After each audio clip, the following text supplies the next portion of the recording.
নিশ্চিত ছিল না অর্থের উৎস, যোগান নিয়েও ছিল অনিশ্চয়তা। তারপরও বড় করা হয়েছে ব্যয়ের খাত, বড় বড় প্রকল্প হাতে নিয়ে হয়েছে লুটপাট। আর সেই অর্থের যোগান দিতে ঋণ নির্ভর হয় শেখ হাসিনা সরকার।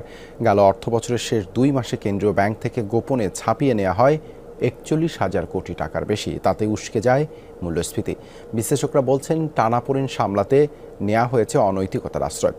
বাংলাদেশ ব্যাংকের ভূমিকাকে আরও প্রশ্নবিদ্ধ করেছেন সাবেক গভর্নর আব্দুর রউফ তালুকদার।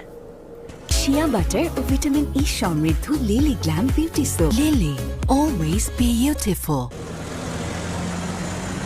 দেশের সকল ব্যাংক ও আর্থিক খাতের নিয়ন্ত্রক সংস্থা বাংলাদেশ ব্যাংক। মুদ্রানীতি দিয়ে আর্থিক ব্যবস্থাপনা সমুন্নত রাখাই এই প্রতিষ্ঠানের মূল কাজ।